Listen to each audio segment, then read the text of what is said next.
भाग दौड़ भरी लाइफ में जो हमारा यूथ है वो कहीं न कहीं फ़िटनेस को मिस कर रहा है। फ़िटनेस को लेके जो माइंडसेट यूथ के अंदर है कि कहीं न कहीं जिम चले जाना या कोई अच्छा स्पोर्ट्स क्लब जॉइन कर लेना तक ही सीमित है। इसी कड़ी में हमारे साथ dragon academy of martial art के संस्थापक श्री जेपी सर हैं। बहुत-बहुत स्वागत है सर आपका। सर आज के टाइम में जो हमारा यूथ है कहीं न कहीं एक फ़िटनेस को लेके एक माइंडसेट अलग होता है कि जिम चले जाना या कहीं न कहीं कोई स्पोर्ट्स जॉइन कर लेना तक ही सीमित होता है। तो फ़िटनेस को लेके जो यूथ का माइंडसेट वो कहाँ जा रहा है आज के समय में? सबसे पहले तो ये बात समझना ज़रूरी है कि यूथ का माइंडसेट फ़िटनेस की तरफ आखिर क्यों जा रहा है। जी। आज के परिवेश में वो अपनी पढ़ाई से या फिर अपने व्यस्त ज़िंदगी से या फिर किसी को देख करके वो फ़िटनेस के बारे में सोचता है। पढ़ाई के समय में उसको इतना मौका नहीं मिलता है कि वो अपने जो जीवन है उसमें से अपने शरीर के लिए सबसे महत्वपूर्ण समय कैसे निकाल पाएगा, बिल्कुल। क्योंकि उसको अपना जीवन बनाना, अपने कैरियर को देखना है। दूसरे नंबर पे उसको ऐसा लगता है कि पिक्चरों को हमने देखा या उसमें किसी ऐसे नायक को देखा, उसकी बॉडी को देख के, उसके परफॉर्मेंस को देख करके हुँ, हुँ। वो इस बारे में समझता है कि मुझको भी ऐसे ही हो जाना चाहिए, जबकि उस हिसाब से उसको काम करने का मौका नहीं मिलता। और तीसरे नंबर पे जो है वो ये कि वो कुछ खिलाड़ियों को जो कि राष्ट्रीय अंतर्राष्ट्रीय स्तर पे जाते हैं और देश का नाम रोशन करते हैं, उनको देख के मोटिवेटेड होता है। अब इसके परिप्रेक्ष्य में मैं ये कहना चाहूँगा कि उन खिलाड़ियों को जो इन लोगों से प्रेरित होते हैं, इसके अलावा उनको कौन प्रेरित करता है? उनके घर में ऐसे कोई लोग नहीं होते हैं जो कि उनको प्रोत्साहित करें। अपने स्वयं से वो जागृत होता है और फिर उसके बाद में वो प्रयास करना शुरू करता है। आज के समय में सबसे बड़ी आवश्यकता ये है कि किसी भी तरह से यूथ उस फिटनेस की तरफ बढ़े जिसकी वो अपेक्षा करता है, जिससे कि वो एक नई लंबी ज़िंदगी जी सके और एक स्ट्रेस फ्री लाइफ जी सके। अपने जीवन में जो उसने कार्य किए हैं उसके माध्यम से उसको खुशी मिले और वो जीवन को एक आनंददायक रूप से गुजार सके। सर यूथ के मन में आज के समय में ये है कि सिक्स पैक एब्स बना लेना या डोले-शोले बना लेना तक ही सीमित है, जैसा कि आजकल सोशल में रील्स में चलता है। तो इनके हमारे यूथ ईज़िली उसकी तरफ डाइवर्ट हो जा रहा है। जी, बिल्कुल सही कह रहे हैं आप। सबसे पहली जो मुख्य मुद्दा ये है कि हम बहुत जल्दी प्रभावित हो जाते हैं और फ़िटनेस के संदर्भ में प्रभावित होने से जो रिज़ल्ट हैं वो नहीं मिलते हैं। रिज़ल्ट तभी मिलेंगे जबकि हम बहुत ही एकाग्र होकर के धैर्य के साथ में व्यायाम करें और एक सही मार्गदर्शन में हम किसी लक्ष्य की तरफ बढ़ें। मेरे कहने का तात्पर्य सिर्फ ये कि जो यूथ है अगर वो दिशाहीन हो जाएगा तो निसंदेह वो फ़िटनेस की तरफ नहीं बढ़ पाएगा, वो स्पर्धा की तरफ बढ़ जाएगा। फ़िटनेस और स्पर्धा में थोड़ा-सा अंतर है। सर आज के समय में जो गाइडेंस की अगर बात करें, यूथ के जो गाइडेंस का जो स्कोप होता है या तो हमारी फैमिली के बीच होता है या तो हमारी स्कूल या टीचर्स के होता है। कहीं इनके दोनों पहलू जिम्मेदार होते हैं कि हमारा जो यूथ है, जो हमारा बच्चा है, वो फिटनेस को लेके क्या सोचता है। तो हमारी फैमिली क्या सोचती है, हमारे टीचर्स क्या सोचते हैं। इस परिप्रेक्ष्य में ये कहना चाहूँगा कि हम स्वयं सोचते हैं कि हम ऐसे बन जाएँगे, जबकि हमारी बॉडी उस लायक है या नहीं, पहले इस चीज़ को देख लेना उचित है।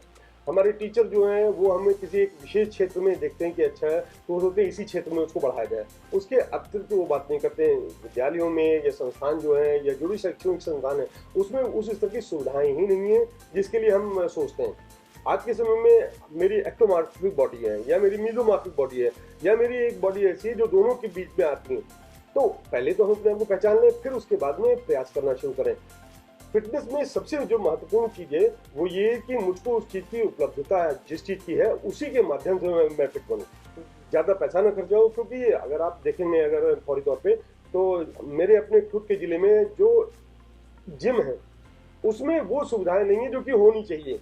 हम देख तो रहे हैं अंतर्राष्ट्रीय का सबसे सर्वोत्कृष्ट, आज की डेट में सभी के पास में मोबाइल है और सब में सब अच्छा ही देखना चाहते हैं और हम उससे प्रेरित भी हो जाते हैं। अब स्वाभाविक है कि कोई भी मतलब प्रेरित हो जाएगा कि मैं भी ऐसा होना चाहिए।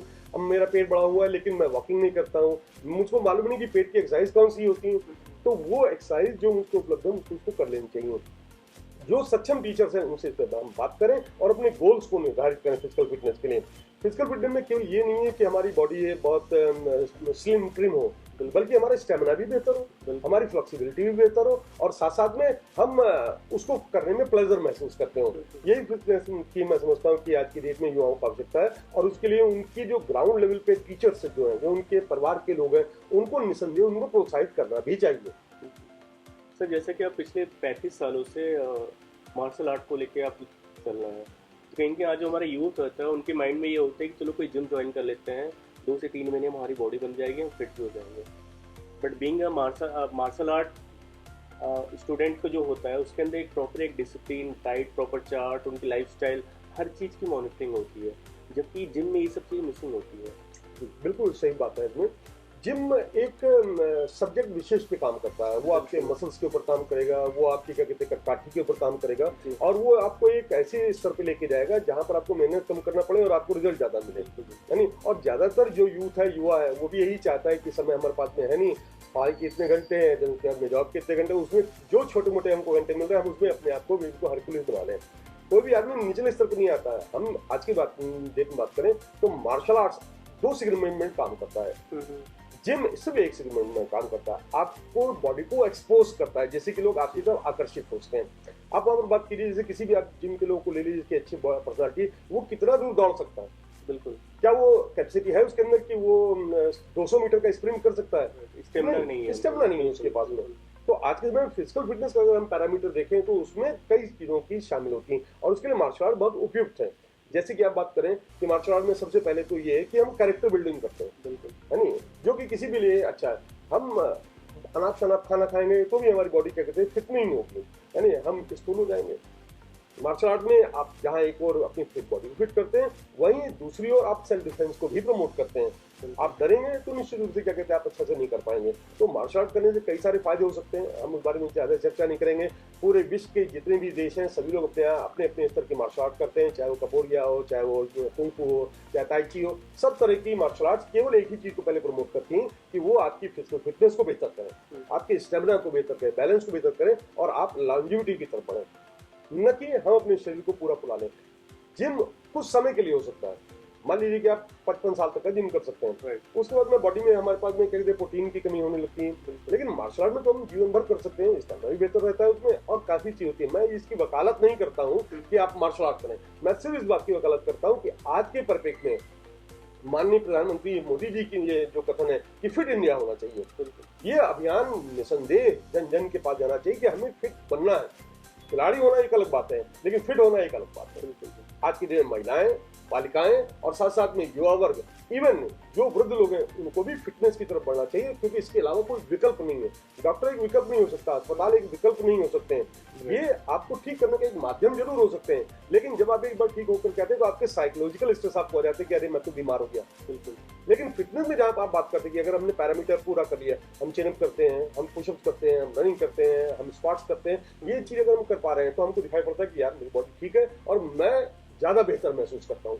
तो फिर आज भी हमारी जो सोसाइटी है और हमारी जो फैमिलीज है, चाहे हमारे बच्चे हो या हमारी बेटियां हों, कहीं कि उनकी सेफ्टी को लेके भी थोड़ा कंसर्न होते हैं। फिर भी कहीं न कहीं देखा जाए तो मार्शल आर्ट उसको पूरी तरह से फुलफिल करता है। फिर भी आज हमारे स्कूलों में या हर जगह कह लीजिए कि उस चीज़ का जो एक एजुकेशन या एक अवेयरनेस होनी चाहिए उसको लेके, वो कहीं की मिसिंग दिखाई देती है। हाँ, बिल्कुल सही बात है, ये मिसिंग है। वो इसलिए कि प्रमोशन नहीं है। अगर हमारे उत्तर प्रदेश के माननीय मुख्यमंत्री श्री योगी जी जो कहते हैं कि मिशन शक्ति के माध्यम से उत्तर प्रदेश की महिलाओं को, बालिकाओं को शक्तिशाली बनाया जाए, बिल्कुल दुर्गा का स्वरूप उन्होंने उनको दिया कि ये देवियां देश की प्रतिष्ठा ही नहीं बल्कि पूरे विश्व में अपनी प्रतिष्ठा को इसके माध्यम से चलाएं। वो प्रमोशन सिर्फ मुख्यमंत्री के अलावा और कहीं दिखाई नहीं पड़ता। हमारे बारे में बहुत सारे है, मैं कोई ज्यादा नहीं कहना चाहूंगा, मैं सिर्फ कहना चाहूंगा आज के संदर्भ में, चाहे वो परिवार हो, चाहे वो क्या कहते हैं समाज हो, चाहे वो शिक्षक हो या प्रशिक्षक हो, इनको अपना ये उद्देश्य बनाना चाहिए। उद्देश्य ये कि हम अपने समाज को बेहतर समाज बनाए, सशक्त समाज बनाने के लिए हमें निश्चित रूप से अपने आप को फिट बनाना पड़ेगा और यही हमारे देश को सशक्त बनाएगा, समर्थ बनाएगा। इसके लिए बस मेरा ये सभी लोगों से यही कहना है कि आज की डेट में इसको एक अभियान बना करके निश्चित रूप से सभी लोगों को प्रमोट किया जाए कि वो फिजिकल फिटनेस के लिए जो चीज भी उपलब्ध है, जहां भी उपलब्ध है, वहां पर निश्चित रूप से समय निकाल कर जाए और दृढ़ विश्वास के साथ में अपने मन में ये बात बैठाएं कि निश्चित रूप से हम फिजिकल फिटनेस में अपने आप को माहिर करेंगे। दूसरे संदर्भ में आत्मरक्षा एडिशनल है और उसके लिए धैर्य जरूरी है, डिटर्मिनेशन जरूरी है। हमारे अंदर जब पक्का इरादा होगा तो निश्चित रूप से हम कभी नहीं मतलब पीछे हटेंगे और उसमें सोने में सुहागा ये साबित होगा कि अगर हमारा समाज, हमारे यहाँ की क्या कहते हैं माता पिता, गार्जियन, हमारे यहाँ के स्कूल विद्यालय अगर हमको प्रमोट करेंगे तो निश्चित रूप से कभी भी कोई अपने घर से नहीं बचेगा। आज के समय में महामारी के रूप में मोबाइल सामने आ रहा है और निश्चित रूप से जानिए आज से 5 साल के बाद, 3 साल के बाद में हर घर में एक पागल मौजूद होगा क्योंकि 24 घंटे मोबाइल के ऊपर लगा है। यूथ रात में 2-2 बजे तक का, 3-3 बजे तक का मोबाइल के ऊपर लगा है, लेकिन व्यायाम करने के लिए वो 15 मिनट किसी जिम में नहीं है, किसी ट्रेनिंग सेंटर में नहीं है। आज के समय में इसको कन्वर्ट करने की जरूरत नहीं है। पैसे के बीच में भागने से स्वास्थ्य हासिल नहीं होगा।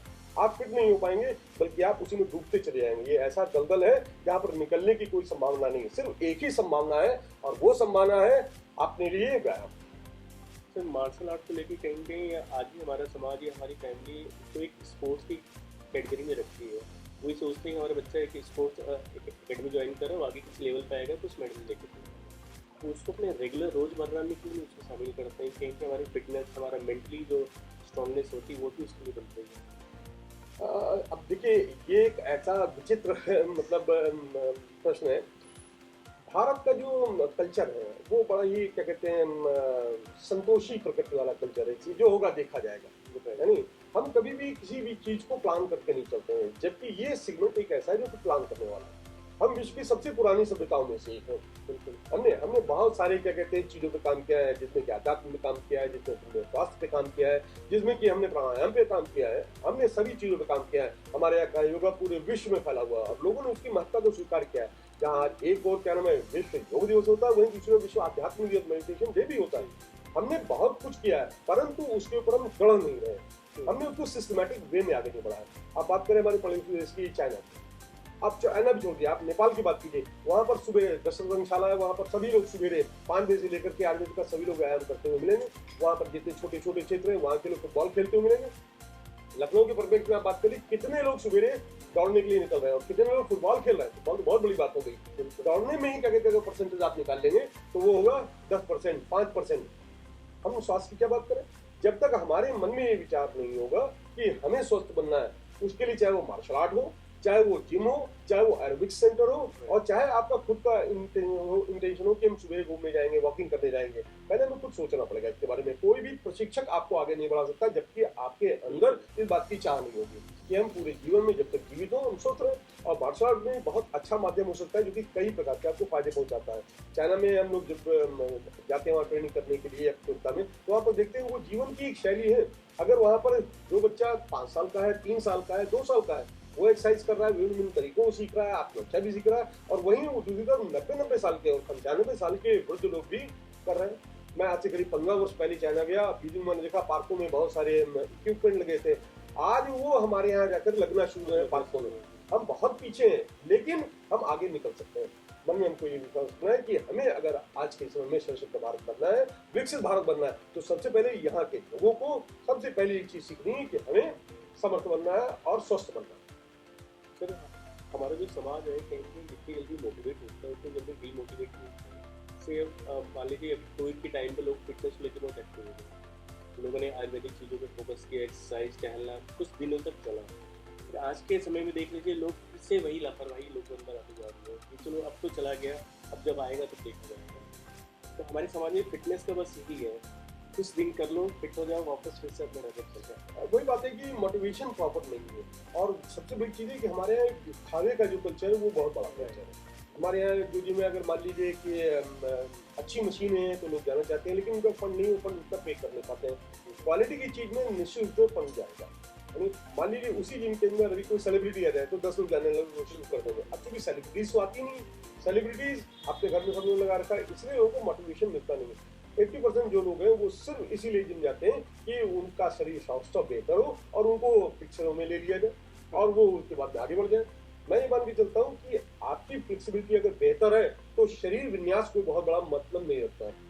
हमें तो सबसे पहले ये देखना है कि हमें डॉक्टर के पास में जाना पड़े, हम लाइनों में क्यों में खड़े हो। कल के दिन में अगर कोई आपका सीटी स्कैन कर रहा है या एक्सरे कर रहा है तो आपके ऊपर रेडिएशन भी जा रहा है, यानी आप मोबाइल पे काम कर रहे हैं, टावर के आसपास घूम रहे हैं, आपके ऊपर कितना ज्यादा स्ट्रेस है आप ये सोच नहीं सकते हैं। हम बचाव क्या कर रहे हैं? बचाव करने के लिए जरूरी कम से कम प्रतिदिन 1 से 1.5 घंटा तो आपको निकालना ही निकालना है। और उसके लिए चाहे वो सुबह निकाले चाहे शाम को निकाले। कारपोरेट कल्चर है जो देख रहा है कि सुबह से लेकर शाम तक का हमारे लोग काम कर रहे हैं लेकिन इफिशियंसी घटती जा रही है, तो वो उनको उनके वेलनेस कार्यक्रम भी चला रहे हैं। अब वेलनेस और फिटनेस ये दोनों एक दूसरे से जुड़े हुए हैं। हमें अगर वेलनेस की तरफ बढ़ना है तो आपको फिटनेस को मेकअप करना ही पड़ेगा। और उसके लिए वो चाहे आप मार्शल आर्ट करें, चाहे वो आप जिम करें, चाहे एरोबिक करें, उसके लिए कहीं कोई एक वो नहीं है। जिम जाएंगे उनका कल्चर है कि आदमी ये सोच के आए कि उसके रोले शोले बनेंगे तो उसको प्रोटीन खिलाना शुरू कर देगा, सप्लीमेंट लेना शुरू करेगा, लेकिन वो शरीर के ऊपर पूरा प्रभाव भी डालेंगे। मार्शल आर्ट में सिर्फ यही अच्छी बात है कि जब आप एक्सरसाइज करते हैं तो उसमें कोई एक्स्ट्रा मैकेनिकल एक्सरसाइज आपको नहीं करनी, आपको शरीर से अपने करना है, जो भी आप एक्टिविटी करते हैं। दूसरे नंबर पे जो सबसे महत्वपूर्ण है वो ये कि आपको कोई एक्स्ट्रा गाइड भी नहीं चाहिए। गाइड आपको कंपटीशन के लिए चाहिए, जहाँ पर श्रेष्ठ लोगों के बीच में सर्वश्रेष्ठ का चयन है, वहां पर गाइड की आवश्यकता है। तो लोगों के मन में एक कॉन्सेप्ट होता है कि नहीं मार्शल आर्ट करेंगे तो हम लोग झगड़ा करेंगे, पुलिस थाना कचहरी होने लगा, तो ये भी एक उनको डिमोरलाइज करने का बड़ा भारी कारण होता है। असल बीइंग अ मास्टर ट्रेनर, तो काफ़ी बच्चे आते होंगे तो कहेंगे आज की जो फूड लाइफ स्टाइल है उसको लेके बहुत चैलेंजेस होता है इनको कंट्रोल करने की, बेटा ये नहीं खाना, बेटा ये नहीं खाना, उस टाइम आपको समझाने कितना मुश्किल होता है? देखिए बच्चे माता पिता की बात तो नहीं मानेंगे, लेकिन ये कि कभी जोर उनका उनके ऊपर चल जाता है, स्नेह भी वो करते हैं तो उनकी बात सुन भी लेते हैं, लेकिन शिक्षकों के साथ में ऐसा नहीं होता। शिक्षक को वो अपना आइडियल मानते हैं, उनकी बातों को मानते हैं और जैसा वो उनको डाइट शेड्यूल बताते हैं वो उसी के हिसाब से उनको फॉलो करते हैं। अब ये है कि वो जब तक अपने कोच के साथ में तब तक तो उनकी बात मानते हैं, लेकिन जैसे ही घर की तरफ जाते हैं फिर वो पुराने डरने में आ जाते हैं। इतने सिंसियर वो नहीं होते या सीरियस नहीं होते कि उनको बहुत लंबी रहते जाना है। वो तो खेलने के लिए आते हैं और खेल के साथ साथ में उनका टीचर उनको एक मार्गदर्शन देकर के आते हैं उनके लक्ष्य की तरफ। मैं मान के चलता हूँ आज के समय में जो जंक फूड जितने भी है, आप आटा खा रहे हैं वो आपकी बॉडी में जा रहा है, मिलावटी भी आटा जा रहा है, मैदा खा रहे हैं, 90% का जंक फूड सब मैदे से बना हुआ है। हम इटालियन खाना, हम चाइनीज खाना, इन सब चीज को देख रहे हैं, मैक्सिको का खाना दे रहे हैं क्योंकि मसालेदार है, हम कोरियन शैली का खाना देख रहे हैं जो कि इतना ज्यादा तीखा है। हमारे जवान पे जब इतनी तीखी तीखी चीज लगेंगी तो हमें बाकी चीज में स्वाद ही नहीं आएगा। आप कैसे अपेक्षा करते हैं कि हम दाल खा लेंगे जो कि दैनिक जीवन में प्रोटीन की पूरी पूर्ति करता है, हम खाना खाने के बाद में एक केला खाएं जो कि हमारे बॉडी के अंदर कार्बोहाइड्रेट की और फास्फोरस की पूर्ति करता है। जानने की जरूरत है। अगर किसी को ये बताया जाए कि इसको करने से ये बेनिफिट होंगे तो निसंदेह बहुत आगे बढ़ जाएंगे। मैं एक उदाहरण आपको देता हूँ कि अगर आप किसी को कहानी सुनाएं तो थोड़ी देर में बोर हो जाएगा, लेकिन अगर हॉरर कहानी उसको सुनाया भी देखिए वो सब बंधे बैठे रह जाएंगे। तो ये समझाने वाली बात है कि किस तरह से उत्तेजना को आपकी बनाए रखा जाए कि हम किस लक्ष्य की तरफ बढ़ रहे हैं। फूड के लिए सबसे ज्यादा जरूरी है कि हम अपनी बॉडी के लिए वो सारे फूड सप्लीमेंट्स छोड़ दें जो डिब्बा बंद, जो भी पैक्ड और प्रोसेस्ड है उसको जहां आपने प्रयोग किया वो आपके शरीर के हानिकारक है। ऊपर से थोड़ा ये हो जाए कि आप एक्सरसाइज भी नहीं करते तो आपके लिए वो डबल इम्पैक्ट आ जाएगा उसके ऊपर। लिहाजा एक्सरसाइज करें और भोजन के बाद चलें।